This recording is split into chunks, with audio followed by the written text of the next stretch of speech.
Welcome to the Running Back Podcast, where we run back everything from the 80s and 90s. I'm Jason. I'm Sarah. And it's the middle of baseball season. And this year, the Indians are 2 games back from first place.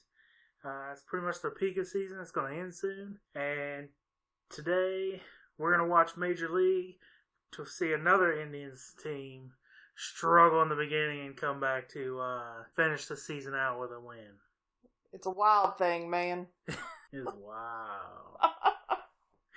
So we have the movie. We've already watched the movie, but we have the movie running in the background on mute while we're doing this. What'd you think? Well, right now it's showing the owner. While the owner dies, he leaves the team to his wife, who is basically a bitch. An ex-Vegas showgirl, which I've seen this like 100 times and never quite knew what she was other than why they got a the bitch. picture in the locker room. I put all that She's together this time. Very much a bitch, and she wants the team to tank because she wants to be able to move the team from Cleveland to Miami, because if the team tanks and attendance is below a certain level, she gets to move without any legal hassles, basically. Right. But she just comes off, she's definitely the villain. Let me tell you something, because I looked up Major League Fun Facts a minute ago as well. And they actually filmed a different ending to the movie where she wasn't a bitch. That she actually wanted the team to win all along. And she knew who all of these ragtag players she put together were.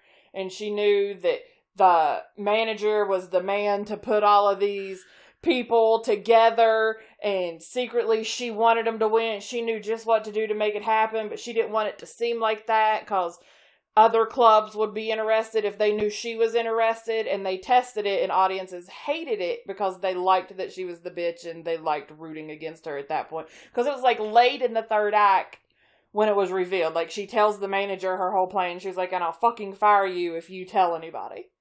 That must be when they open the game or the movie, and they're talking on the radio. It's like, will former Vegas showgirl blah blah blah get Rachel Phelps or whatever her name is? Will she be able to manage the team and know what she's doing? Maybe that she wanted to show she knew what she was doing. Yeah, that could be. But I thought that was interesting that they went an entire different way with it, and then everybody was like, "No, she's the bitch. That's how we want it." Now, I like the spring training scenes on, and I thought it was weird they went to Arizona, but I thought it was weird they showed a Gila monster by the sign. Oh, the little lizard thing? Fun fact about Gila monsters, it's where the drug for diabetes Byetta comes from. Really? Yep. I'm cruelty free. I don't know how I feel about that. Do they I don't think they have to kill them. Do draining it from them, or? No, it was originally in their, I can't remember, saliva or blood, but I think they synthetically. Interesting. I thought they're at spring training here, Arizona. I don't guess I caught that. But I don't know. I've never been to baseball spring training, if you can believe that or not. But the place they're staying is 100% like army barracks. Like when you watch like Full Metal Jacket, like they're bunk beds with their names on the bar. Like it's absolutely army barracks. And I know, like, I follow a lot of like football camp. And they go stay at a college in the dorms, and like they're nice, or they have a hotel. But they're nice. They're not. Maybe back in the day they did have bunk beds. Maybe I guess it looks awful. Maybe some old player. And all I could come up with to describe it was barracks. Pretty much. I like that they take Willie Mays Hayes. They fucking take him out, put his bed in the parking lot, and he wake up. Willie Mays Hayes shows up to camp unannounced. He wasn't invited. And they come in the middle of the night and take his bed out and set it beside the field. He wakes up while they're doing drills. And he takes off running in his pajamas barefoot and beats the 2 people that are racing. And gets a spot on the team. So he earned his spot. He did. So, back to the beginning, when they're calling all of these like ragtag players. The catcher is in Mexico. He's naked in bed with some girl, and there's like 3 roosters running around Possibly a hooker. Probably. He's like 3 chickens or roosters or whatever just running around his bedroom. The one guy, the manager, he's just the manager of an auto body shop. Tire World. And their pitcher, Charlie Sheen, Vaughn, is in prison. Yep. So he reports to camp, and if you notice, because the scene's on right now where he first got to camp, he still has on the orange prison jumpsuit. Like, he's cut the bottom off, so now it's just a shirt, but it's still just his prison shirt. Maybe he's just a fan of DOC. I guess. Orange is just his collar, right? Serrano. I just want Serrano to sell me life insurance. Until you mentioned that, I did not see it, have never seen it. After you mention it, I can't unsee it. No, it's the only thing you could see. But like, I just want him to offer me Allstate. Prior to watching the movie again tonight, I was trying to think, like, who my favorite character was. And I don't know that it was Serrano, but now it's definitely Serrano. Who's your favorite? I just want him to give me Allstate. Who's my favorite character? Yeah, who's your favorite as far as players go? I mean, it's gotta be Ricky Vaughn, right? Nah.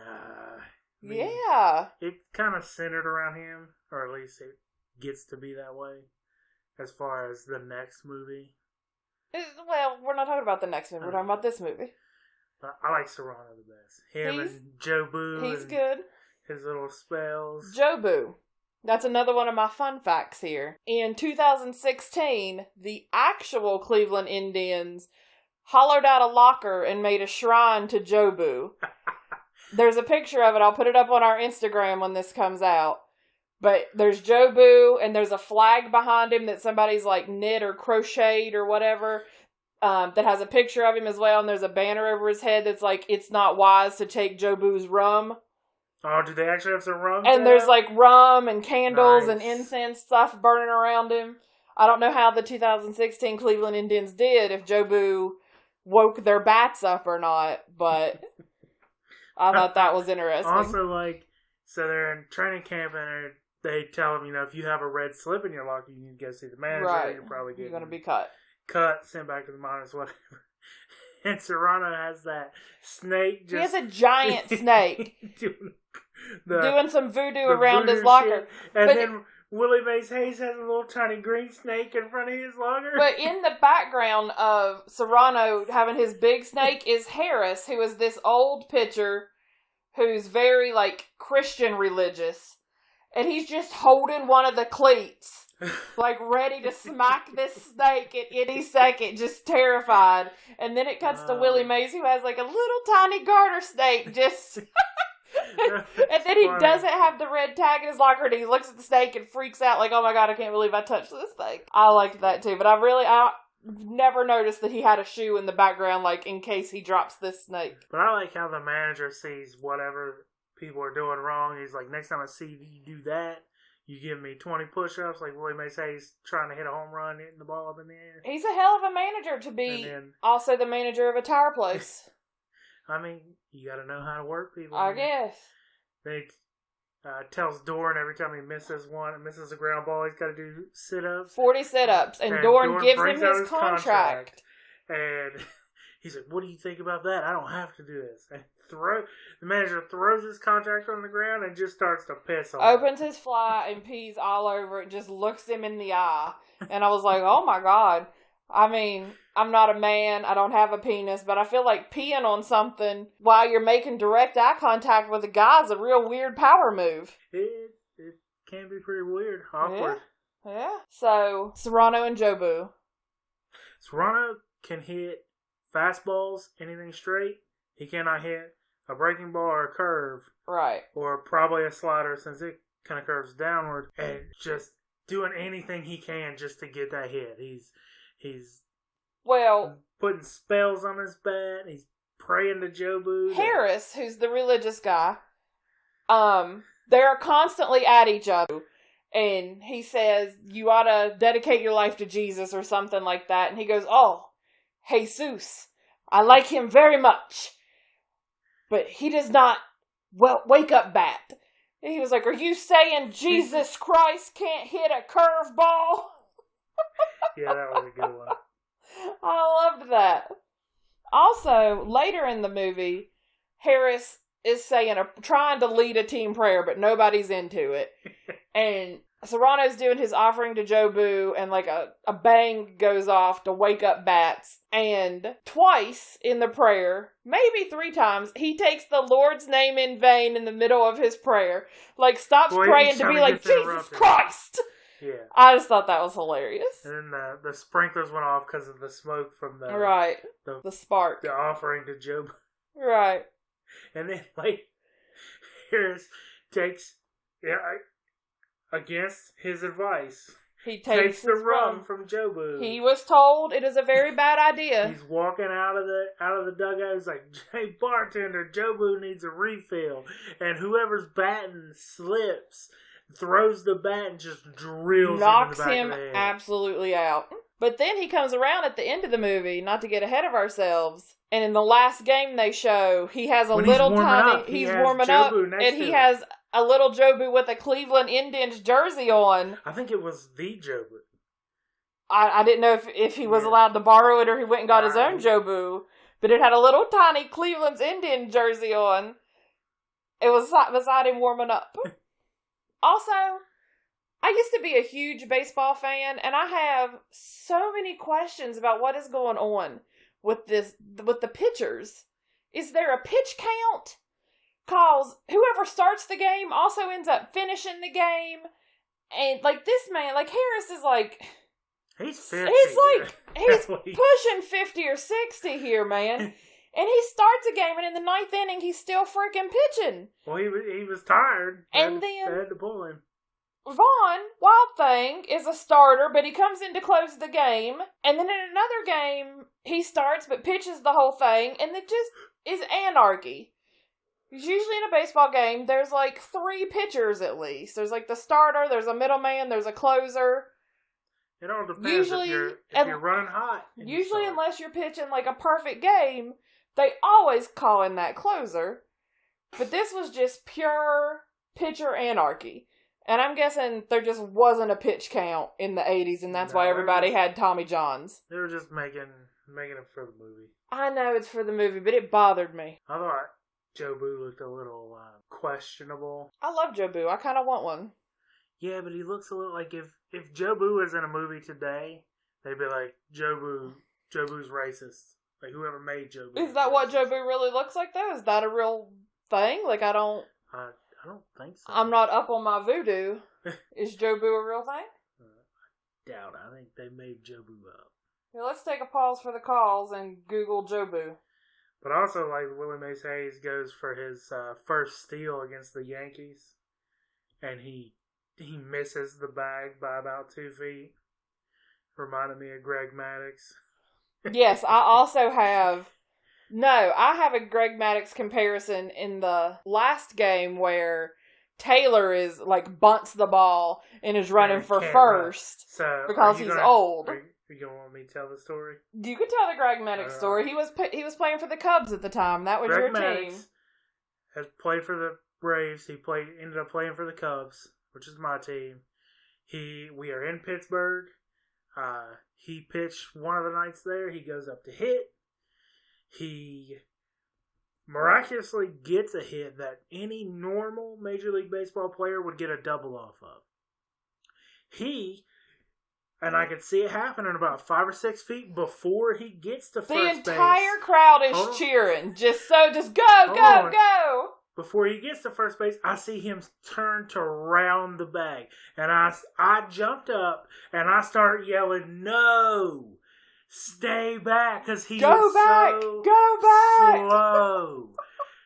And did he make it? He did not make it. He missed. He didn't get to second base by about 16 feet. He tried to He was slide. just sitting there. He tried to slide into second base, which is from about the midway point between first which and is second. really something for a pitcher, especially a pitcher of that age at that time. I think it was Greg Maddox's last season. And I was the only person in the whole entire stadium, other than the coach for the Cubs, probably. But he just sat there on his butt, legs straight out, slumped over, defeated.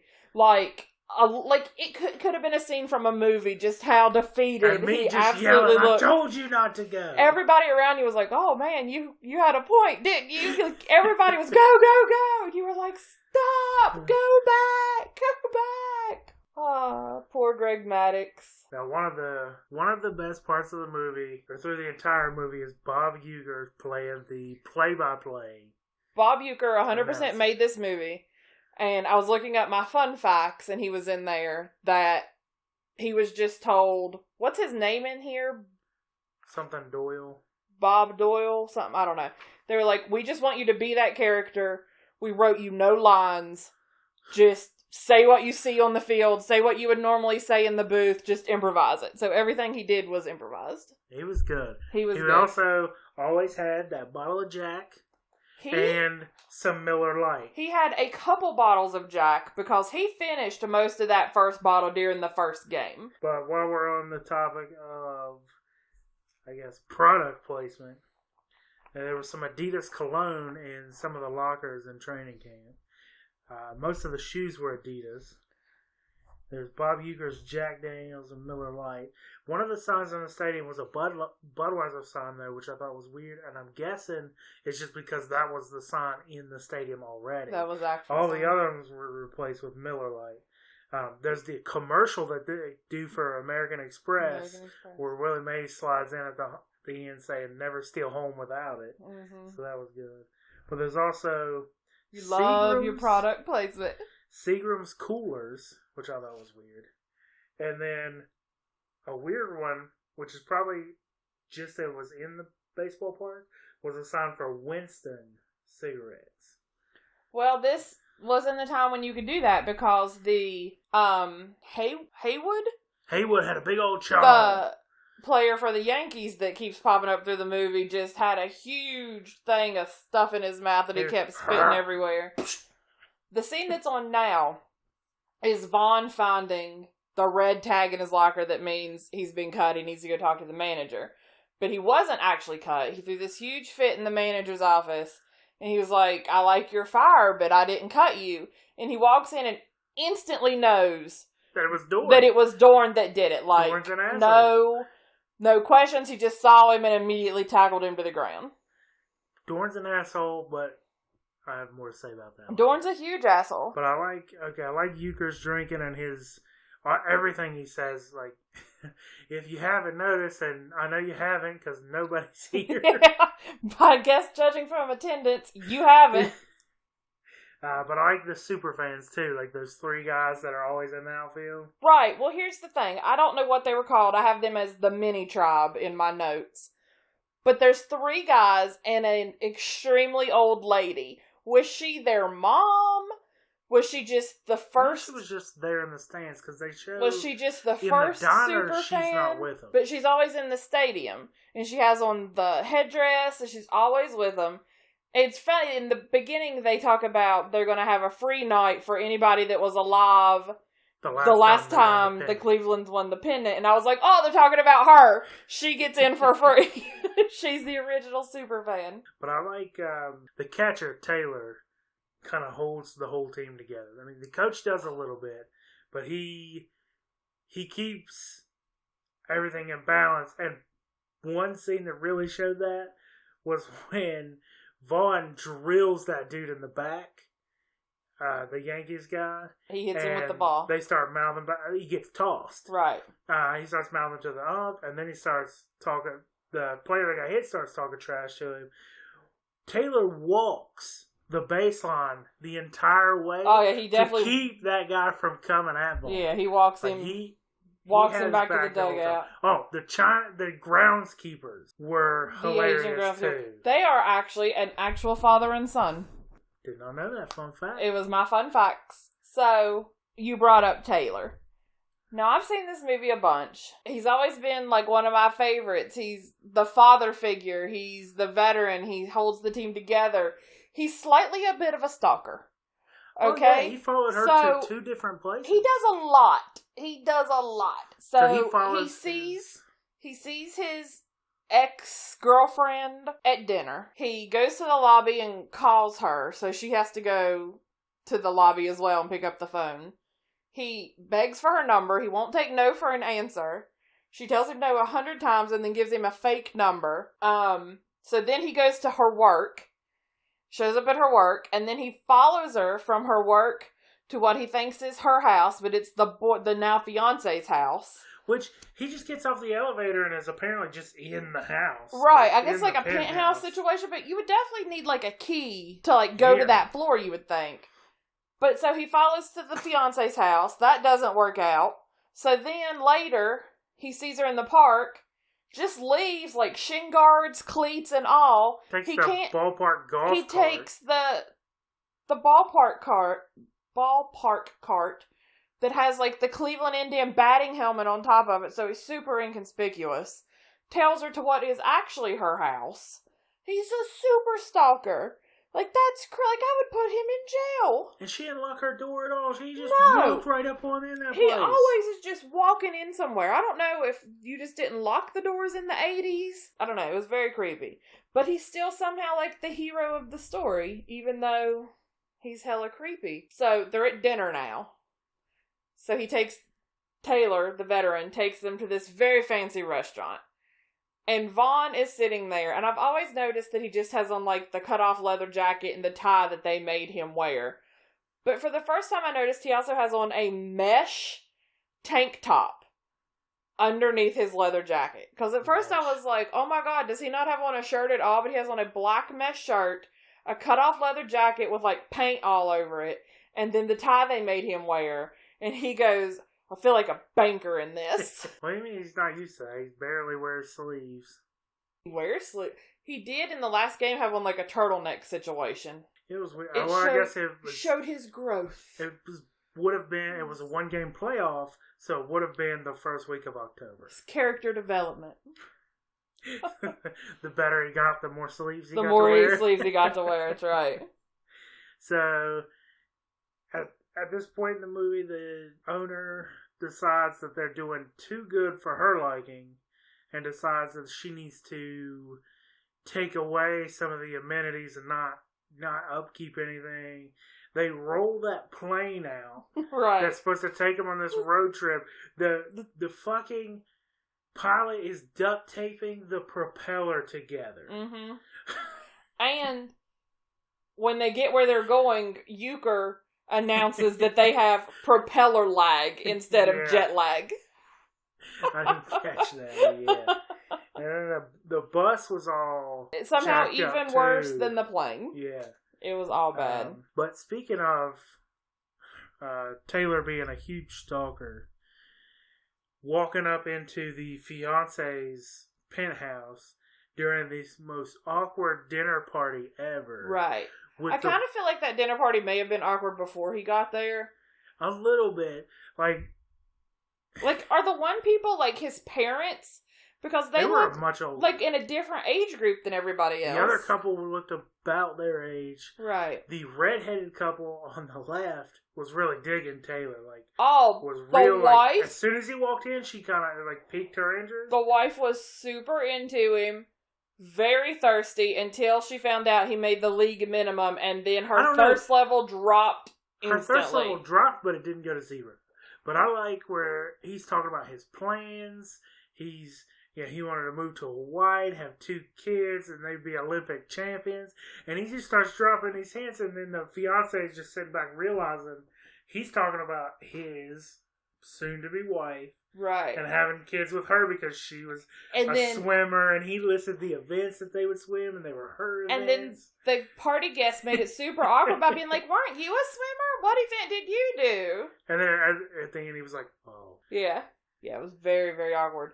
But also, she lists a laundry list of Taylor's affairs he had while they were originally dating. He says, first, she starts talking about all the stewardesses that he slept with. And he said, wouldn't you rather be with somebody in demand? Which was kind of creepy. But the best one was the bet. Hold on, yeah. Miss Fuel Injection.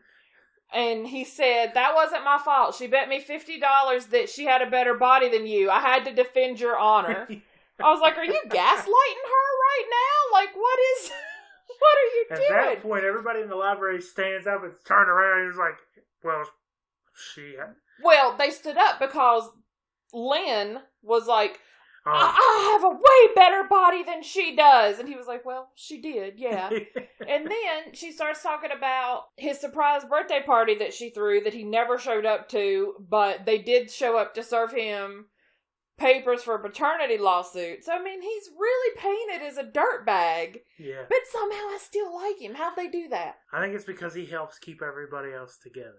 He keeps everybody he's else a real on track. dirtbag. Like, I hate Dorn, and all he did was, like, miss a catch and have money and play a prank. And I'm like, oh, this guy's an asshole. He's still an asshole. I'm just saying. Also, like, they just showed this scene where Serrano is shaving his head before the game. With Crocodile Dundee's knife. It is exactly Crocodile Dundee's knife. I have in my notes, this isn't a knife, this is a knife. Like, is the biggest knife in the world. Speaking of the 80s, that jean jacket that Rene Russo was wearing when Taylor followed her home. Jean jackets are hella back in style, man. Super back in style. I also love the recurring theme of just wife-based shit talk between all of the baseball players. It's usually always the Yankees and then Taylor, since he's the catcher. I saw your wife last night at the dance club or the strip club. How's she doing? The one guy was like, how's your wife doing with my kids? Yeah, how's your wife and my 3 kids?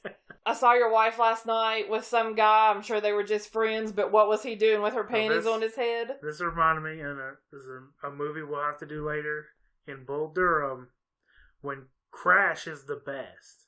He was the best at that. He was the best shit talker. He was the catcher for the Bull Durham team, and he was killing people left and right with that shit. I agree. So the owner, I don't know if you picked up on this, so weird. If it was like a guy owner and a bunch of women, it would have been not allowed at all. The owner comes into the locker room. It's after the game. Everybody's naked as could be. A lot of people that are naked, like, dive into their lockers. Not the manager. He's just balls out. He's balls out. And she's like, shouldn't you put a towel on? He was like, we're out of towels and I'm too old to dive into a locker. But then she just walks around and she goes up to Willie Mays Hayes. She starts grabbing stuff and smacking asses. She walks up to Willie Mays Hayes first, who's played by Wesley Snipes, and just, like, touches his hair and then looks at her hand and kind of like, ooh, and rubs her fingers together. And I was like, did you just rub a black man's hair and then be like, ooh? Because I don't think you can do that. I don't think you should do that to anybody. And then she walks over and just, like, starts grabbing dicks and smacking asses and pinching stuff. And I'm like, what the hell are you doing? Joe Boo didn't get her when she smacked Serrano. Oh, she got Serrano. She got a handful of that Serrano ass. He gonna need Allstate for that butt cheek. But that was so weird. Now, back to Serrano. Serrano finally catches a break. He's in the middle of an at-bat. He's already got 2 strikes. He's talking to Joe Boo, and he's talking to his bat, and he's like, if you don't help me now, I'll do it by myself.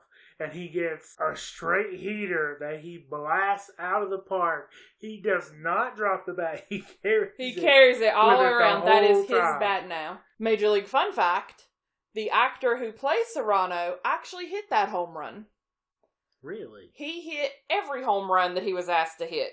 If it was in the script for him to hit a home run, they're like, okay, you hit a home run here, and he would just walk up and drill it out of the park every time. He was a big dude. They said that he never really, like, played baseball before, but he was just nailing them. He had the right frame. Oh, yeah. And they said that Charlie Sheen, this is probably the least of Charlie Sheen's worries, did a lot of steroids. Did steroids for 8 weeks before he played Vaughn. He had to do steroids to get there? Yeah, he did steroids. I don't think he did it right. Said his fastball increased by like 20 miles an hour. I don't think he was doing it right. Well, it's Charlie Sheen. He was probably doing steroids and coke and, Tiger blood and all that. Poor Charlie Sheen really went off a deep end. He really became a wild thing there. So, they have the lead up to the end of the season where they're basically they end up in a tie with the Yankees. Well, hold on. I want to back up to where the owner is still taking things away from them to try to make them worse. And the hot tub doesn't work. It's in the same scene where she's walking around smacking everybody's ass. So they go out and get a tub, like a metal tub. The tub was already there. No. It is a metal livestock water trough from a farm store. No. It was there because it had Indians logo on it. No. What they got was just the motorboat. The trough had a farm store logo on it. And then they got some kind of, like, boat motor propeller situation that they were, like, pull starting to make their hot tub. I think it was just to make the bubbles. Either way, it was a trough from a feed store. And this leads into their playoff run. The general manager comes in and talks to the team manager, and tells them how good they're doing. He's telling this is a record. I think they're about 500. Right. And, 60 that's when and he 61. says, if we could get just a couple things to pull it all together, and the general manager's like, yeah, well, Rachel's not going to go for that, and basically lays out that she wants to move the team, she wants them to tank. So he comes, I guess the next game they're all together, and tells them, I think you all should know something, and basically lays it out that they're just SOL. After the season, if they continue to win, they'll probably all be let go or sent back down to the minors. And the catcher, Taylor, stands up and he's like, I guess there's only one thing to do. And he was like, to win the whole fucking thing. And then that's when the manager brings out the old showgirl picture of her. It is a standee of her. So every game they win, he's going to peel off a piece of clothing. They need to win 32 more games, so there's 32 pieces of clothing to peel off. But then they get to the last game with the Yankees. Their nemesis. Before the game, Vaughn has, through this whole season, done terrible, especially against one of the Yankees hitters. So the night before, Coach tells Vaughn, he's like, don't take it personal. I'm starting Harris. You're one of the greatest pitchers I've ever seen. But he's done better. You haven't done as well. So Vaughn's down and out on his luck. Goes out to a bar the night. Starts drinking. Is lonely. In one of the TV broadcasts, one of their wins for the celebration, Dorn's wife sees her husband in the background take this floozy through some stairwell. And she's kissing on him and everything, and it just lit a fire up under her. She comes out, she finds Vaughn, she's in this red fuck me dress, and just basically goes after him like a piece of meat. I'm going to name our 1940s and 50s podcast Floozy. Wow. Deep, buddy. So she basically gets him to go back, and I don't know if it was his place. He was living with Taylor. It was his bedroom they're in, and it's the morning after, and she makes sure that he knows Suzette Dorn, as in Mrs. Roger Dorn, and he is just floored. She kisses him and she's like, you're a good kid. And she walks out, and Taylor sees her walk out and is like, what the fuck? And he walks into the room, and Dorn's just, Vaughn's just sitting on the edge of the bed, face palming it, I didn't know who she was. Yeah. But she got her revenge. But then she goes home, and her husband's getting ready to leave for the game. She's like, oh, there's just one thing I wanted to tell you, honey, and absolutely tells him. But I think deep down he knew it was his fucking fault. I'm sure. Triggered her to do all this. Still. But it was the only time in the movie where Dorn wasn't a full-on asshole, because he started actually trying for the ground balls. He wasn't worried about getting hit. He dove for the one. Mm-hmm. He had a hit. It was one of his better games. So, originally I wrote down Vaughn accidentally fucked Dorn's wife, but she was definitely... It wasn't an accident. It wasn't an accident. So it's before the game. Serrano wants to sacrifice a live chicken. And Willie Mays Hayes is like, we can't have people puking in the locker room. What do we do? And Taylor's like, it's okay, I'll take care of it. Goes out and gets a bucket of chicken. KFC, I forgot. A KFC bucket of chicken with every part in it. It was like, here you go, buddy. It's a full chicken, just like you wanted. So he can sacrifice his chicken. But later on, when the pressure's on and Serrano's at bat, Willie Mays Hayes is like, oh, we should have got the chicken. We should have got a real chicken. So, Taylor knows the situation between Vaughn and Dorn. So he tells Vaughn to get dressed and go out to the bullpen. Don't be anywhere near him. To avoid any conflict. So, it's like the 8th or 9th inning when Vaughn comes in, which is the most iconic scene in all of the movie. You think of this movie, you think him slow walking out to the mound from the bullpen. How about that to crowd? Wild Thing. The crowd, especially the girls, the hairspray, the little, the cutoff shirts, and the neon colors. Oh, you mean 2019 wardrobe? Yeah. Calls neon collars and crop tops, baby. It's all back. But that's, when I think of this movie, that's it. Him in his black glasses with the skull on it. I feel like we've done the audience a real disservice here that we haven't discussed his glasses or his haircut. Like, we just need fired. Every season that an Indians pitcher, at least one Indians pitcher, doesn't have that haircut is a disappointment. Like, it's perfect. You need to have the haircut. But I love his glasses. But he walks out, and Dorn walks over to the mound, takes his baseball from him. I'll have it written down here. Well, hold on. The catcher raises up and is like, what the? So Dorn takes his baseball and is like, I just have one thing to say to you. And he's like, oh God, here it comes. He was like, strike this motherfucker out. And gives him his baseball back and walks back to third, shortstop, whatever he is. Third. And then Taylor's like, whew, okay. Like, sits back down, squats back down. So, after they win the game, though, Dorn walks back over to him and they're celebrating. And he hugs him, and then he punches him in the face and knocks him down, and then he picks him back up and hugs him again.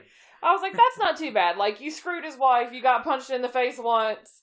That's not too bad a deal. But it wasn't his fault. Still. No, there is no... It was not his fault. Still, though. Dorn's a single dude who meets his chick in a bar. Vaughn's a single dude who meets his chick in a bar. It's not his fault. Still, though. That's a marital problem between Dorn and you pork a guy's wife. Roger Dorn. You pork a guy's wife, you get punched in the face. I didn't know who she was. Seems like a fair trade. But then, this movie has a real ending problem where it just ends with them winning the regular season. But that's all. And that's all they were trying for is to win the pennant. That's it. I was like, no, there's playoff games. There's a World Series. I want to know what happens. This happened a couple weeks ago with Varsity Blues, where they didn't show the playoffs. They didn't show this finals. Like, what? But it was the last game of the season. It bothers me. It bothers me. No, it doesn't. Like, they could black screen it and be like, and we lost in this one, or we won here, or this happened, or that happened. All they had to do was win the pennant, though. They just had to win their division. They win the pennant. Taylor wins his girlfriend back. Which, can I say, the second time... Win his girlfriend back? Yes. The second time he stalks her and actually gets her house, they're discussing her upcoming wedding in details, like where it's going to be, how big it's going to be, while they're just like shoving each other against stuff, making out. And then they go have sex. And she's like, this doesn't change anything. We were always good at this. And then he comes back to her house later. Door's still unlocked. All of her stuff is gone. She's moved in with the fiancé. But she's at the last game. And after the game, he looks up in the stands and sees her. And she shows him that there's no ring on her hand anymore. Oh, I didn't catch that. Yeah. That's what this was. Like, she showed him there was nothing on her hand. And he ran out and grabbed her. And they lived happily ever after, I'm assuming. Until the second one. So, Neil Flynn, who is the dad in the middle, he's Mike Heck on the middle, he was the janitor on Scrubs, is just some random ass extra all through this movie. And I'm guessing, like, he probably wasn't anybody. He probably wasn't anybody in 1989, but I was like, wait, is that the guy from the middle in Scrubs?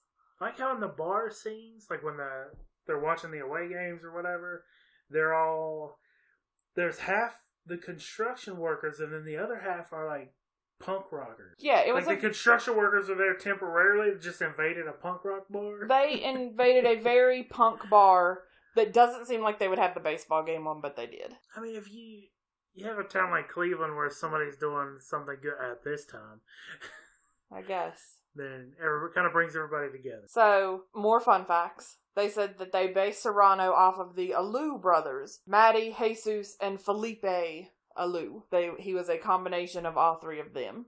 And I found this the craziest fun fact, because I love a solid walk-up song, some entrance music in Major League Baseball. It did not exist until this movie. Until the Wild Thing? Until this movie. And Wild Thing, him walking out the Wild Thing, Major League Baseball was like, oh shit, that's a great idea. And now pitchers have walkout music, batters have walk-up music. I've never known a baseball world without walk-up music, because I was, 89, so I was like 5 years old when this came out. But that blew my mind. I didn't think about that. But it is all because of this movie, so...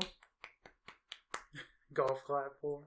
Well, I didn't know how loud it would be. Well, we got some rips. James Gammon played the coach. He died, and... Rest in peace to the manager. Margaret Whitten, who played Rachel, the evil bitch manager, or evil bitch owner, So, they died relatively close to each other. Oh, were they together? I don't think so. So, I have some reviews. I know you love so much when I have reviews. Negative reviews. It's no fun to read good reviews.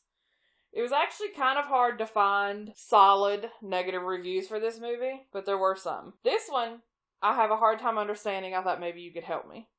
I don't understand the words or references. Alright, let's try it out. Okay, Scott Parker. I usually don't throw their names out there, but you do, so Scott Parker, I'm throwing you under the bus for this. If it's on the internet, you put your name to it. For this review you wrote in 2013, 3 stars. It has been a generation or two. Let me stop you. Who was reviewing this movie in 2013? Oh, all of these are like 2012 and after. All of them. And I take them from like Rotten Tomatoes, Amazon. Well, I guess some of the review websites would have been available. Right. I take them from like 3 different sources. So, okay. It has been a generation or two since this was in theaters. I'm not entirely sure this movie seemed good. Probably it was wanting to be something by Charlie Sheen. While this movie is not bad in the way that Tank Girl or Leonard Part 5 is cringeworthy, it isn't good. Tank Girl's a comic. I know Tank Girl's a comic. I turned that into a movie, but I don't know that other reference. Me either. I don't understand any. It probably is wanting to be like something by Charlie Sheen. I don't know. I think this is before Charlie Sheen was Charlie Sheen real famous. Yeah. Stephen S., who is a super reviewer on Rotten Tomatoes, also gave it 3 stars in 2015. Okay. Everybody says that this is some great baseball film, which I don't understand. This is basically just a dumb 80s film, complete with the usual cliches. There's really nothing special about this film, and the only good thing is Tom Berenger. I'd rather watch Platoon, honestly. It's just not his movie, man. It just seems weird to be like, oh, this isn't as good as Platoon. Like, that's a weird reference. I have a few of these. I want to skip around. I want to get some good ones here. Time has not been kind to Major League. Where hairspray, synthesizers, and montages make most 80s movies fun, here, they're just annoying. Most of the jokes still work, but as a baseball movie, it's time to demote this out of the top 5. So, are there 5 other baseball movies? So that was my question to you. What would you say are the top 5 baseball movies, if not this? Okay, first of all, let's just name baseball movies. I mean, there's Bull Durham. Bull Durham's probably number 1. Right. Field of Dreams. Field of Dreams. Major League. The rest of them are, after Bull Durham and Major League and Field of Dreams, there's a whole different level of, like, crap. Yeah, like there was The Rookie. There was that. Angels in the Outfield. Yeah. Like those type of movies. Or Air Bud Plays Baseball. And stuff I was getting ready to ask you if Air Bud ever played baseball. What was the one where the kid, like, broke his arm up like this and then became a great player, a great pitcher? It was The Rookie. Was that The Rookie? Okay. The Natural. The Natural was the one I was thinking about when you said The Rookie. With the other okay. movie. But yeah. A League of Their Own. A League of Their Own really good one. Is a great baseball movie. We're going to do that when it's on my list. I mean, yeah, we only come up with 4 that I would even put in a top 5. Right. The other ones I wouldn't put. So this has to be in the top 5. I don't know what he's talking about. Yeah. We need to go find Jason M. I'm sure he's probably an Angels in the Outfield fan. Could be. Oh, Doc Brown. Could be. He is holding a like a Yeti cup that's been personalized to look like he has a mustache while he's drinking out of it in his profile picture on Rotten Tomatoes. He sounds like he'd be one of those people. Okay. Sean M., 2 stars. There is 1, count it, 1 funny moment in this movie. Even that 1 wasn't based on any cleverness. You will laugh at that 1 moment and then sit through the rest of this board. Now, every time he said 1, it is capitalized. But also, he doesn't tell us the one moment I he was gonna thought was ask funny. if he told you. No, because I laughed through a lot of the movie. I want to know what the one moment he found funny was. It's probably something nobody else thinks. Because is funny. I think it's probably something that wasn't funny. 1 star in 2000. So That's far enough back to. 2 hours you'll never get back is the title of the review. I don't even think the movie's 2 hours long. How can any self-respecting baseball fan say they actually like this movie? It doesn't respect the game. It's an insult to the intelligence of anyone who watches it, and downright scandalous in light of 2 terrifically realistic movies, Bull Durham and Field of Dreams, from about the same time.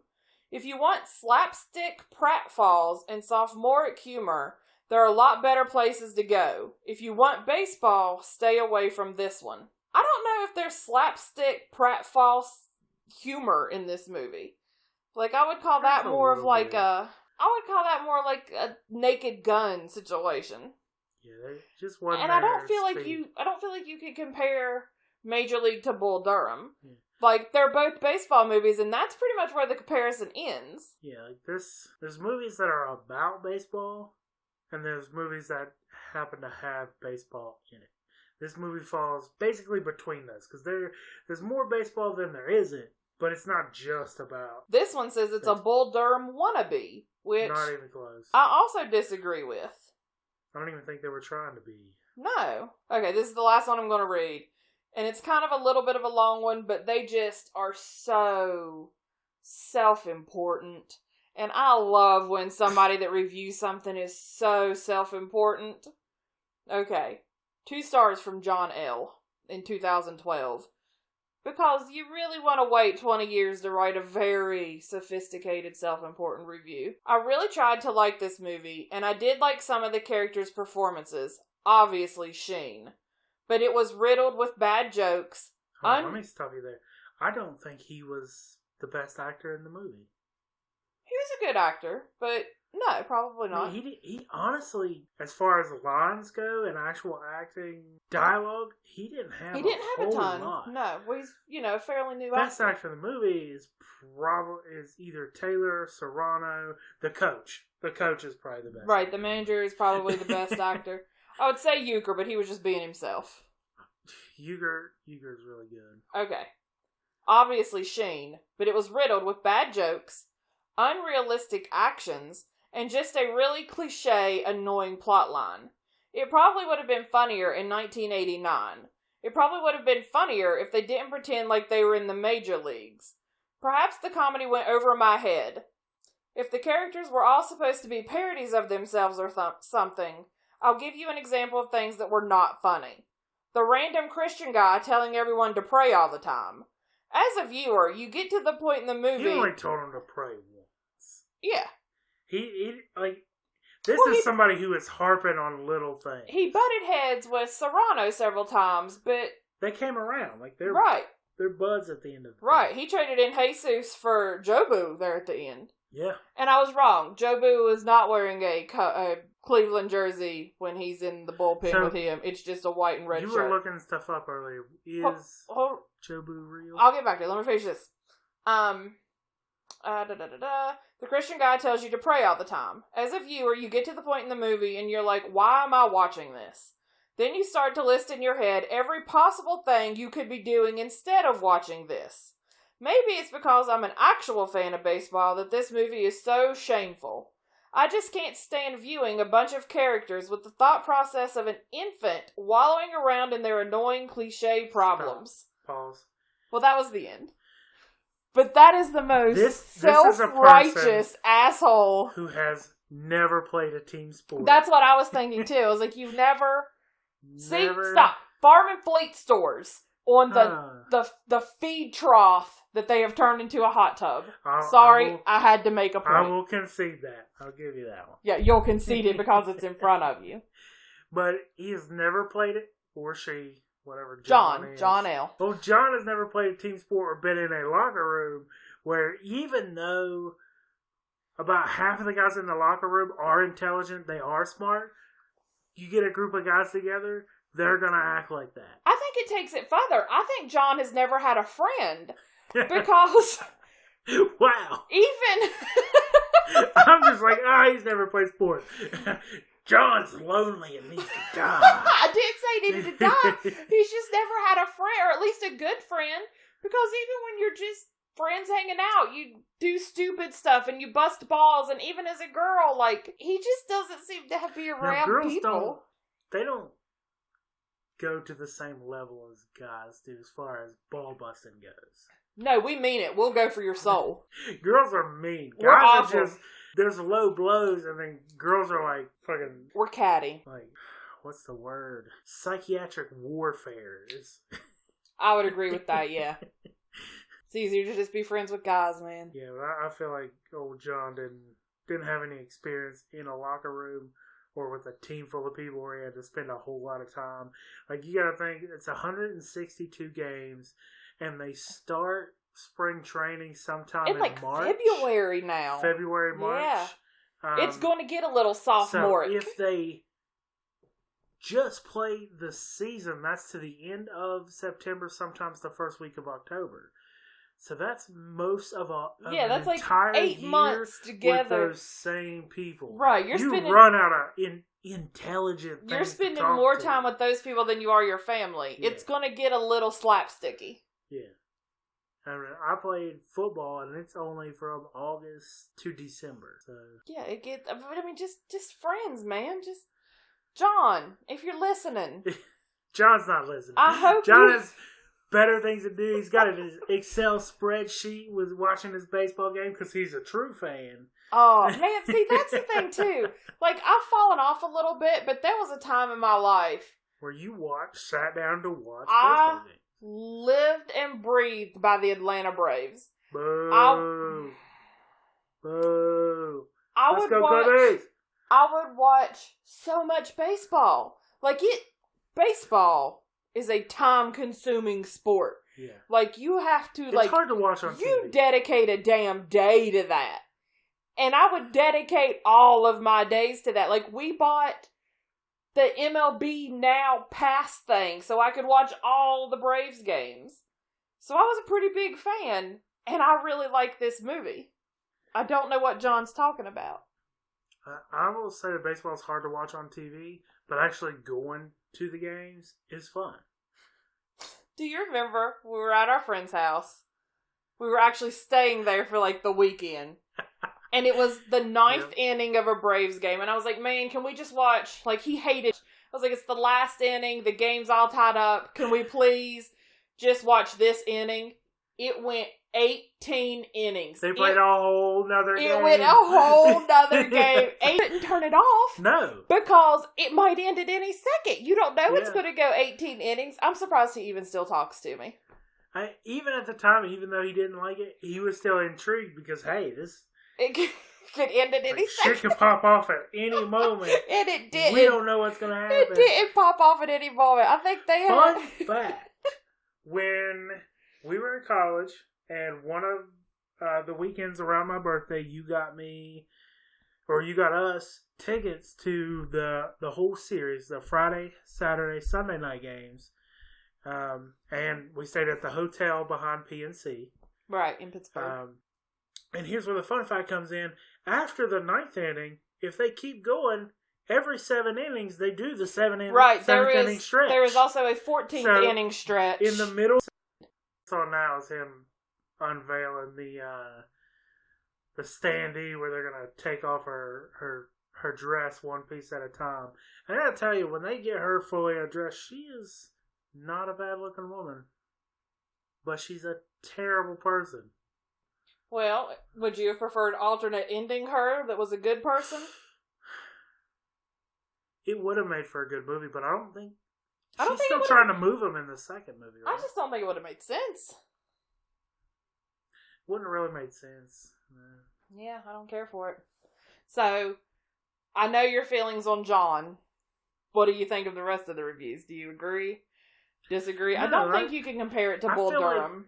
No, it's not in that. It's like comparing the Titanic to the Love Boat because they both took place on a... This movie was made to be a comedy, to laugh at, blah, blah, blah. Bull Durham wasn't necessarily made for that. It has some funny parts. It had some funny parts, but it was kind of heavy. Yeah. But yeah, the boat thing works too. Like, yeah. Like Titanic and Love Boat. Like, just because they're on a boat, don't mean they can be compared, bud. They're showing them ripping parts of her dress off.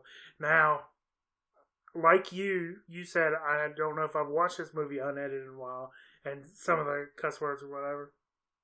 But when they ripped, and it shows her underboob, and I was like, oh, is the uncut movie? Is she just fully naked?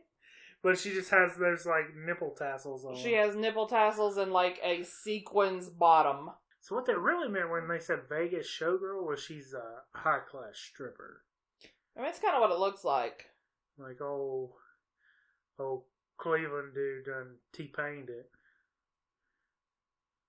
Fell in love with the stripper. This isn't a 2000s podcast. The soundtrack, other than Wild Thing, I don't like it.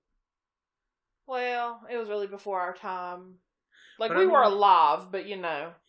But there wasn't any hit songs from that time like there are now. There were some instrumentals, some kind of... They spin it all on Wild Thing. I guess. So how much of an alcoholic do you think the coach was? I mean, they never show him drink, but he just kind of has the face of one. I think old Euchre, he might have been an alcoholic. Like he has old Milwaukee's Best in the morning.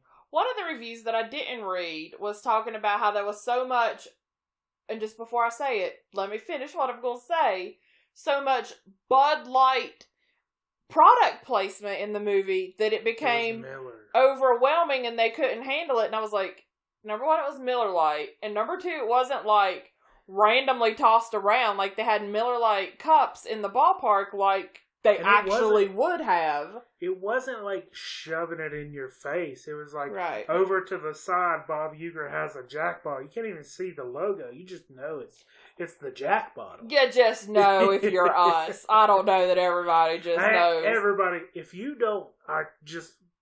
can't recognize the shape of a Jack bottle, you need to get your life together. You know who can't recognize the shape of a Jack bottle?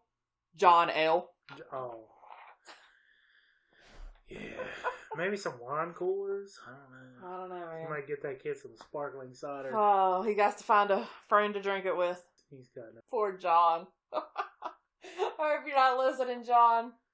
No, he's probably dead. He probably gave himself a heart attack stressing about baseball stats. Oh my goodness. Do you think we forgot. Do you think he liked Moneyball? Yeah, I haven't seen that one yet. It was on the other day and you're like, what the hell are you watching? And then walked away. Well, Jonah Hill hadn't lost weight yet and it looked like he was wearing a fat suit. Right. and then I got it when he was talking about that, but I do need to watch that. We didn't talk about what? Moneyball. Like when we were listing movies. Oh, that Moneyball would be a fifth baseball movie. That was our psychic link together. But Moneyball would not have been a fifth baseball movie in 2012 when he was reviewing it. True. Right. I don't know, man. But for me, my favorite part was Serrano. And all just the weird stuff he did. Like the shaving his head with that Bowie knife from Australia. Bad News Bears. Sandlot. Can't believe we forgot Sandlot. What is wrong with us? Sandlot's a really good one. I agree. Does that knock it out of the top 5 for you? No, I mean, I think if you have Bull Durham and Sandlot, The Natural. Let me tell you about Major The Natural. League. We had a substitute teacher in middle school, high school. In high school, in 10th grade, in biology. And they were a coach of some sort, and instead of teaching us biology, we just watched The Natural. Was it Coach Chris? Yes! It was. It was Coach Chris. That wasn't even his sport. It was the football coach's son, was the substitute teacher. That's hilarious. And we just watched The Natural. I mean, it was I don't know. I feel like he might have known a little bit about biology. Well, he didn't teach it. He just was like, watch this movie. To be fair, our astronomy teacher? Astronomy. Yeah, she taught us how to watch Forrest Gump. We would watch... She was our actual astronomy teacher, I'd like to note, who was in over her head. And I think she signed up to teach astrology, and then she realized it was astronomy and was like, holy shit, what am I doing here? This is real science. Yeah, like she couldn't handle it, so we would just watch Forrest Gump. Well, But there was a kid in our class who was kind of a poor kid, and he would miss, like, it's like a 3-hour long movie. so you would have to watch it for like 4 days. Right, for our blocks. He would miss one of the days in the middle, so we would start all over for him. So we watched Forrest Gump for like 3 weeks in astronomy class. We always tell a story about her. It was like the first day, and her asking what a mole was. Right. And I told her it was a quantity, and she was like, You, very advanced chemistry, the only person that deserved to be in this class, raised your little hand. and I spit it off to her, and You rambled this whole number off. Do you still know what a mole is? it's like 6.23 times 10 to the 23rd. Oh, that's hot, baby. Oh. And she looked at her Talk card. science to She me. looked at her note card and looked at my desk like, She flipped open the back of the book where the answers were, made you repeat it as she followed along with her finger like she was learning to read, and she was like, how did you know that? And you were like, well, we do it in chemistry all the time. She was like, and you just know that off the top of your head? Like, I think she was going to frisk you for the answer. well, she just quit after that. She was done. Like, if you wanted to teach the class, that was fine, and if not, we were just going to watch Forrest We were going Gump. to watch movies and do other shit. She's And like, she would always, after that, she would say that, like, she would want to go, she's always sent me she had a to, real, like, the pop machine. she had a real problem. She gave me an extra $1 to get something to She's drink. like, Jason, can you come up here and go get me a Coke and get you something too? I was like, oh, you get one answer right and you get free Cokes for the rest of the semester? That's what I'm talking about. I should have paid better attention in chemistry. This has really taken A nosedive. a turn into what did you learn in high school? Oh, not much. We got by. We got by. That's right. Well, that was Major League 1989. Do you think it still stands? I like it. I like it a lot. Like it. All I those guess people it's that- no Bull Durham, but all those people that hate it. Okay, with that comment, it isn't a Bull Durham, but it is still a good movie. it is a good movie. And this has been the Run It Back podcast, where we run back everything from the 80s and 90s. We should be available wherever you listen to your podcast now, so you can subscribe to us wherever you like to listen. And if you listen on Apple, you can rate us and review us. It helps get us popped up to the top. We're on all the social medias. Facebook and Instagram is at Run It Back Pod, and Twitter is at Pod Run It Back. But I'm just going to be 100 with you. If you want to follow us anywhere, follow us on Instagram. That's where I'm the most active. It's where you'll keep up with everything. I'm kind of real laxed on the rest of it. Gonna have to fire our PR person. I mean, I can resign and you can do it. No. Alright, then Instagram it is at Run It Back Pod. So the podcast is over, but I found a footnote I wanted to add. We said in the podcast that the 2016 Cleveland Indians in real life set up a shrine to Jobu. I just found that the 2016 Cleveland Indians won the American League Central Division for the first time since 2007. Beat the Red Sox in the division series for their first playoff win in 9 years. They defeated the Toronto Blue Jays in 5 games in the American League Championship Series before eventually losing to the Cubs in 7 games in the World Series. It was their first World Series appearance since 1997. Go Cubs! So, Jobu woke up the bats. Big ups to Jobu, man. I'd leave the shrine up forever. Alright, I had to add that.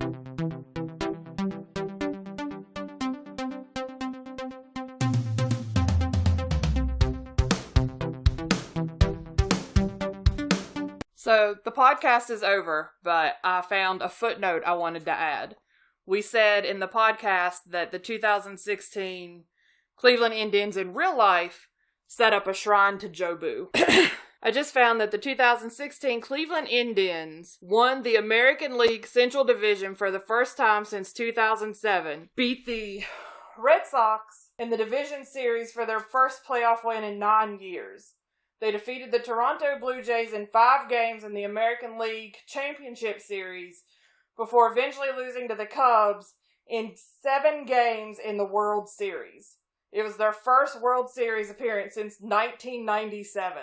Go Cubs! So, Joe Boo woke up the bats. Big ups to Joe Boo, man. I'd leave the Shrine up forever. Alright, I had to add that.